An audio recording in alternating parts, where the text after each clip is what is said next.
एक छोटे से गांव में राजू और मोहन नाम के दो दोस्त रहते थे।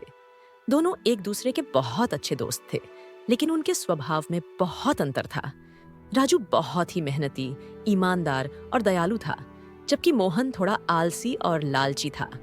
दोनों एक साथ खेलते, पढ़ते और गांव के चारों ओर घूमते थे, लेकिन उनकी आदतें और सोच एक दूसरे से बिल्कुल अलग थीं।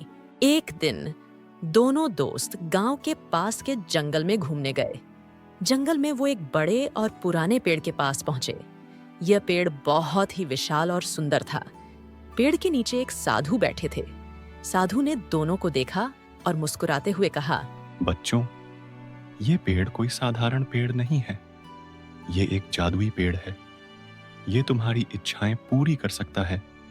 लेकिन याद रखना, ये पेड़ केवल उन्हीं की इच्छाएं पूरी करता है जिनका दिल साफ हो और जो दूसरों के बारे में सोचते हैं।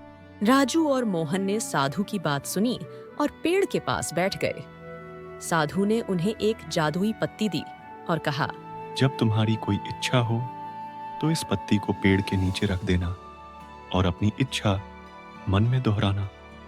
लेकिन याद रखो, अगर तुम्हारी नियत साफ नहीं होगी तो तुम्हारी इच्छा पूरी नहीं होगी।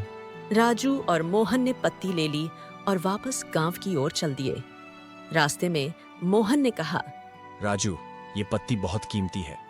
हमें इसका सही इस्तेमाल करना चाहिए। राजू ने मुस्कुराते हुए कहा, हाँ मोहन, हमें इसका इस्तेमाल अच्छे कामों के लिए करना चाहिए। लेकिन मोहन के मन में लालच आ गया। उसने सोचा, क्यों ना मैं इस पत्ती का इस्तेमाल अपने लिए कुछ अच्छा पाने के लिए करूं। उसने राजू से कहा। राजू, मैं थोड़ा आगे चलता हूं, तुम यहाँ रुको। राजू ने हाँ कह दिया और मोहन अकेले ही पेड़ के पास पहुंच गया। मोहन ने पत्ती को पेड़ के नीचे रखा और मन ही मन कहा, मैं चाहता हूं कि मेरे पास बहुत सारे सोने के सिक्के हों। जैसे ही उसने ये इच्छा की, पेड़ से कुछ सोने के सिक्के गिरे। मोहन बहुत खुश हुआ और उसने सोने के सिक्के उठा लिए। लेकिन जैसे ही उसने सिक्के उठाए, वो गायब हो गए। मोहन हैरान रह गया। उसने फिर से इच्छा की, लेकिन हर बार सिक्के गायब हो जाते। मोहन ने सोचा, शायद मैं कुछ गलत कर रहा हूं। उसने फिर से पत्ती रखी और कहा, मैं चाहता हूं कि मेरे पास एक बड़ा महल हो। लेकिन महल भी गायब हो गया। मोहन को समझ में नहीं आ रहा था कि क्या करे। वो निराश होकर वापस गांव की ओर चल दिया। दूसरी ओर राजू ने पत्ती का इस्तेमाल अच्छे कामों के लिए किया। उसने पत्ती को पेड़ के नीचे रखा और मन ही मन कहा, मैं चाहता हूँ कि हमारे गांव में सभी के लिए पर्याप्त भोजन हो। जैसे ही उसने ये इच्छा की, गांव के हर घर में भोजन की कोई कमी नहीं रही।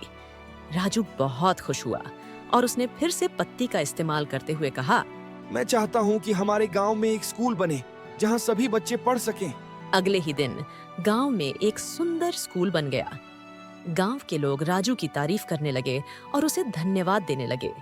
राजू ने कहा, ये सब जादुई पेड़ की देन है। मैंने केवल अपनी इच्छाएं मांगी हैं। जब मोहन ने ये सब देखा तो उसे अपनी गलती का एहसास हुआ। वो राजू के पास गया और बोला, राजू, मैंने गलती कर दी। मैंने लालच में आकर पत्ती का गलत इस्तेमाल किया।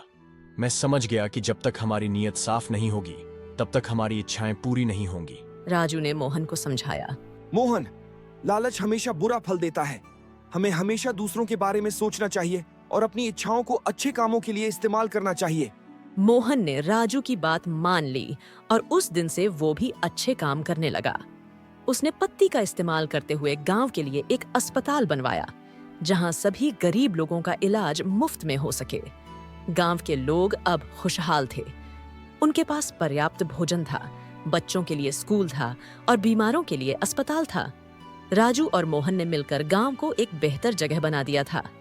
ये कहानी हमें ये सिखाती है कि लालच हमेशा बुरा फल देता है। अगर हमारी नीयत साफ हो और हम दूसरों के बारे में सोचें, तो हमारी इच्छाएं पूरी हो सकती हैं। हमें हमेशा ईमानदार और दयालु बनना चाहिए। अगर आपको ये कहानी पसंद आई हो तो प्लीज हमारे चैनल को सब्सक्राइब करें, वीडियो को लाइक करें और अपने दोस्तों के साथ शेयर करें। नई कहानियों के लिए बेल आइकन दबाना न भूलें।